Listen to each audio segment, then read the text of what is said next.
Hi team, Damien here. Today I want to have a bit of a chat about something and then I'm going to do a demonstration. Now, one of the things I want to talk about is financial planners and financial advisors. Now, I've got to be really careful here what I say because property investment advice is unregulated and financial advice is regulated. So I'm just making a broad statement about some stuff, and your individual circumstances vary, and I'm not a licensed financial planner and all that stuff, right? But here's the thing.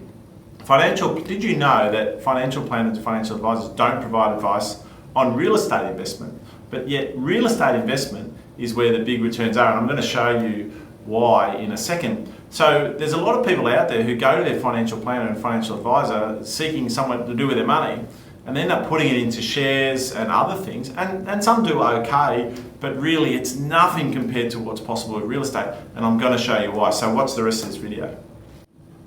Okay, so let's say we had $100,000. What could we do with that money? Well, the first thing we can do, number one, is do nothing. Now, if we did nothing with $100,000, it would sit in the bank, right, for a period of time, and it would probably end up being maybe $120,000 of compounding interest at 3 or 4%. That's not going to set the world on fire. Now, if you go see a financial planner and invest that money in shares or manage funds, that financial planner might tell us to do that, and they might say that we're going to get 7%. Now, if you know what, if you've heard of the 7-10 rule, the 7-10 rule says that in 7 years, if you increase something by 10% for 7 years, it'll double, or if you increase something by 7% for 10 years, it'll double, right?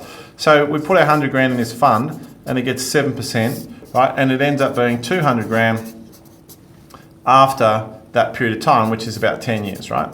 So 10 years. If we put it just in savings, after 10 years, we get about that. Now, if the third thing we could do though is real estate, right? And if we do real estate, let's do a conservative real estate investment, and let's buy a property for $400,000, okay? And let's put in a $80,000 deposit, which is 20%, and pay 20 grand in stamp duty. So 80 is going into the property, and 20 is going into stamp duty costs, etc. Right? And then therefore our mortgage would be $320,000. Now, what would happen in that same 10 years? Well, if we did this any time in the last 50 years, bought a property at that point in a capital city of Australia, in the last 50 years, in 10 years, that property would have doubled in value. So that property would be worth $800,000.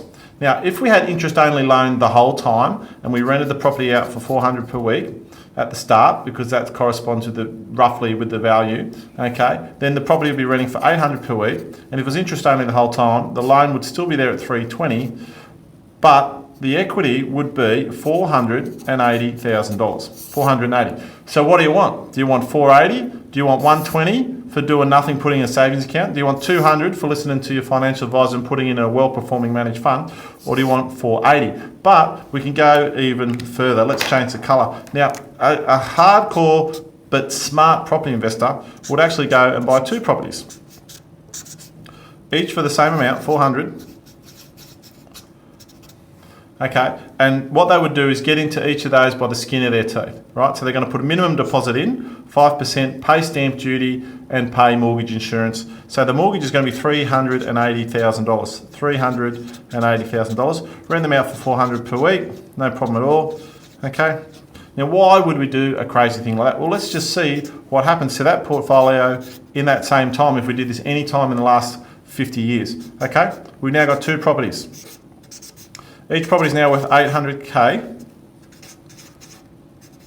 renting for $800 per week, and we've had interest only the whole time, and our mortgage is $380. Right? Now the equity in each of those properties is $420,000. $420,000, and when I add those two together, what do I get? What I get is 420 plus 4 is $840,000.